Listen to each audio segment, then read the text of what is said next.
रमीज राजा कह रहे हैं कि पाकिस्तानी खिलाड़ी रोहित शर्मा या वार्नर नहीं बन सकते, उसके लिए स्किल चाहिए होती है। ये नहीं कि आपके ऊपर लोग तनकीद करें कि अपना स्ट्राइक रेट बेहतर करें तो आप रोहित शर्मा बनने की कोशिश करें। ओवरनाइट आप रोहित शर्मा नहीं बन सकते, उसके लिए स्किल चाहिए होती है। उन्होंने कहा कि पाकिस्तानी जो बल्लेबाज हैं ये फुलझड़ी हैं। फुलझड़ी समझते हैं, 3 सेकंड वास्ते फुरती है, उसके बाद फूस। उनका मतलब है कि ये जो आप 15-20 रन की इनिंग खेलते हैं ये क्या मैटर करती है, आपको स्ट्राइक रेट के चक्कर में पड़ गए और आप पार्टनरशिप भूल गए। ये रमीज राजा का जो उन्होंने बोला, और ख़ास उन्होंने जो बात बोली, उन्होंने बोला कि आप एक्सपेरिमेंट कही जा रहे हैं, इसका क्या मतलब है कि आप हारना भी शुरू कर दें। एक्सपेरिमेंट का मतलब ये है कि आप हार भी जाएं तो कोई मसला नहीं होने का, यहाँ बहुत मसला है। और खासकर इस टीम के साथ हार के आप वर्ल्ड कप खेलने जाएंगे तो आपको क्या लगता है कि आपका मोराल बेहतर रहेगा कि आपने कोई बात नहीं एक्सपेरिमेंट की थी इसलिए हार गया है। उन्होंने कहा ये लॉजिक बिल्कुल गलत है और फैंस का नाराज़ होना बिल्कुल ठीक बनता है कि ये कोई बात नहीं है कि आप एक्सपेरिमेंट के नाम के ऊपर हार रहे हैं। और फिर मेरा ये लॉजिक ये है दोस्तों, मैं ये समझता हूँ कि एक्सपेरिमेंट कौन सा एक्सपेरिमेंट, इमाद, उसामा मीर, शदाब, ये तीनों आप किस मैच में खिलाएंगे। एक्सपेरिमेंट आप ये होता है कि यार मैंने ट्राई करना है, पर इसके एक्सपेरिमेंट भी 1-2 होते हैं ना कि यार हमने ट्राई करना है कि साइम हमारा ओपन चल रहा है नहीं चल रहा, उस्मान खान हमारा वनडन चलेगा या नहीं चलेगा। ये एक्सपेरिमेंट आप उसके ऊपर करते हैं जो आपका वीक एरिया होता है। वो एरिया तो नहीं होता आपका कि जो आपका तगड़ा, आप उसमें भी एक्सपेरिमेंट करना शुरू कर दें, उसमें तो अपने करने की जरूरत ही नहीं है।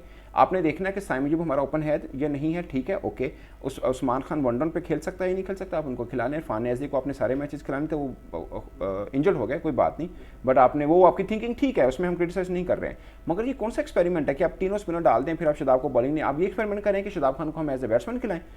रमीज राजा ने कहा कि पाकिस्तान जो ओपनर्स थे, जो खिलाड़ी, जो ओवरऑल बैट्समैन की बात की कि इनको रोहित शर्मा बनाने के चक्कर में ना इनकी जो अपनी स्किल है वो भी खत्म हो गई। जिसको बोलते हैं ना कि कवा चला हंस की चाल, अपनी चाल भी भूल गया, ये वो बात कर रहे हैं। उन्होंने बोला जो आपकी अपनी जो असलियत थी एक्चुअल में, जो आपकी असल शक्ल थी, आप वो भी भूल गए। और फिर एक और ख़ास बात उन्होंने बोला कि too many cooks in dressing room, कि आपसे सवाल है, पाकिस्तान क्रिकेट टीम का हेड कोच कौन है? कौन है ये सब जो टीम प्लानिंग कर रहा है, कौन है? अजहर महमूद हैं पाकिस्तान टीम के। बैटिंग कोच कौन है जी? मोहम्मद यूसुफ। आपने कितनी बार उनका एक्टिव देखा है?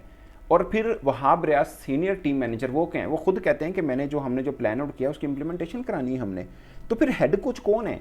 सिर्फ फेस अजहर महमूद का है और पीछे रिमोट वहाब रियाज के हाथ में है। फेस सिर्फ मोहम्मद यूसुफ का है, रिमोट वहाब रियाज के हाथ में है। ये कौन है? मतलब हेड कोच कौन है? रिस्पॉन्सिबिलिटी कौन लेगा? अजहर महमूद साहब आए जब पाकिस्तान पहला मैच हारा था, अजहर महमूद साहब आए, उन्होंने बोला जी हम चूंकि हारे हैं तो मैं कोच हूँ, मैं सामने आकर बोलूँगा कि हाँ जी हमारी प्लानिंग से हम हारे हैं। और उसके बाद नहीं आए, उन्होंने बोला जब हम हारेंगे मैं आऊँगा, उसके बाद नहीं आए, क्योंकि कितनी बार आएंगे वो। तो सवाल ये है दोस्तों, जो उन्होंने बात की रमीज राजा ने, यही मैंने इससे पहले एक व्लॉग बनाया कि आपके ओपनिंग पेयर यही है कि रिजवान बाबर या रिजवान हारिस, वनडन पे आप बाबर को ले जाएं, यही ऑप्शन बचती है आपके पास। आप ज़्यादा ऊपर नीचे करेंगे आप हिल जाएंगे। यही बात रमीज राजा ने की। उन्होंने बोला कि आप बहुत ज़्यादा एक्सपेरिमेंट करने की ज़रूरत नहीं है, बहुत ज़्यादा जो पक रहा है पाकिस्तान ड्रेसिंग रूम के अंदर उसको भी पकाने की ज़रूरत नहीं है। हर बंदे का अपनी थिंकिंग है, उसके मुताबिक चल रहा है, वो भी गलत है। तो फुलझड़ी जो उन्होंने बोला ये क्या बात हुई कि आप बस मतलब 15 रन की और अब चल दिए, ये कौन सी बात हुई? और मतलब पार्टनरशिप लगनी चाहिए, जो पाकिस्तान टीम की असल में सही पहचान थी, ये रमीज राजा कह रहे हैं। और उन्होंने तमाचा मारा है पाकिस्तानी बल्लेबाजों के मुंह पर, आप इसको माने ना माने। उन्होंने बोला कि आप रोहित शर्मा या डेविड वार्नर नहीं बन सकते हैं, कि आप उन जैसी स्किल है नहीं और आप उन जैसे पावर हिटिंग करनी शुरू कर दें कि स्ट्राइक रेट हमने बेहतर करना है। कहने का मतलब है कि वो सीधे हैं कि भाई ये 19-20 का फ़र्क, 18-20 का फ़र्क डल सकता है। आप रिजवान या बाबर आजम का स्ट्राइक रेट अगर बेहतर करना चाह रहे हैं तो आप ये मत सोचें कि रिजवान या बाबर रोहित शर्मा बन जाए या वार्नर बन जाए, ऐसा नहीं हो सकता, क्योंकि उनकी स्किल लेवल और है, इनकी स्किल लेवल और है। लुब्बे लबाब इस बात का ये है जो रमीज राजा कहना चाह रही हैं। और मतलब एक्सपेरिमेंट्स के नाम पे यही मेरा लॉजिक था, जो कल भी मैंने व्लॉग किया कि भाई एक्सपेरिमेंट का मतलब क्या है कि आप हार जाएं और इसी हार के साथ आप वर्ल्ड कप जाएं, आपका कद कितना रहेगा, आपका हौसला कितना रहेगा। और फिर एक बात मोस्ट इंपॉर्टेंट कि आप खुदा ना खास्ता इंग्लैंड में हार जाते हैं, उसके बाद आपने इंडिया से टकराने हैं। आपको क्या लगता है इतनी हारों के बाद आपको लगेगा कि इंडिया का it's new match, it's a new day, it's a new opponent? ऐसा नहीं होता। आपके पीछे आप क्या लेके आ रहे हैं उसका असर आपकी बॉडी लैंग्वेज पे होता है, आपके माइंड पे होता है, आपके क्रिकेट में होगा। क्योंकि पाकिस्तान का कल्चर है, आप नहीं जीत रहे हैं आप पे दबाव रहेगा और आपके दिल में आधा डर तो ये रहेगा ना कि मैं अपने सर्वाइवल के लिए खेलना है, उसके बाद टीम के लिए कुछ खेलना पड़ेगा। ये नेचुरल है पाकिस्तानी क्रिकेटर्स के लिए, आप माने या ना माने। और मुझे लगता है कि बहुत ज़्यादा एक्सपेरिमेंट्स की ज़रूरत नहीं है, ये बात सच है। आप जितने तक आपके मिडिल ऑर्डर में प्रॉब्लम था, मिडिल ऑर्डर बॉलिंग में प्रॉब्लम था, उसका जवाब अभी तक हमारे पास नहीं आया। आपके ओपन्स में या ऊपर 3 नंबर पे तो प्रॉब्लम कभी भी नहीं रहा।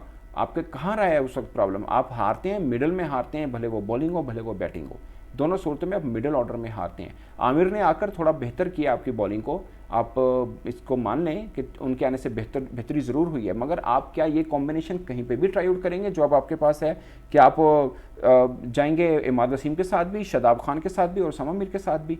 ये कैसे आप ट्राई आउट करेंगे? और मुझे लगता है अबरार को सारे मैचेस खिलाने चाहिए। मैंने पहले दिन ही बोला था कि आप, अगर आपको पता शादाब आपके परमानेंट हिस्सा हैं तो शादाब को बिठा दें, आप उसामा और खिलाएं उनको अबरार को। आप चूंकि रेगुलर स्पिनर ढूंढना चाह रहे हैं ना, आपके पास एक भी रेगुलर स्पिनर नहीं है पाकिस्तान टीम के अंदर, एक भी रेगुलर स्पिनर नहीं है।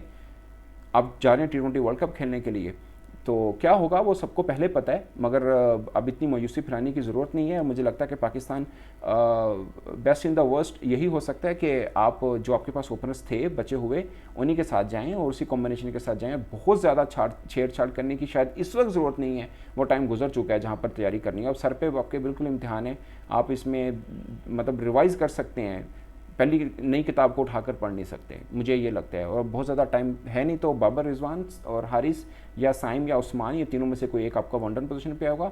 आप फ़खर जमान को मत छेड़ें चौथे नंबर पे। पाँचवें पे आपके पास इफ्तिखार है, छठे पे इरफानुल्लाह नियाजी है, फिर शादाब सलाइस उसामा मीर जो भी आप चाहें, इमाद नीचे आएगा, फिर शहीन आमिर नसीम, या फिर आपके पास ऑप्शन जमान खान की है।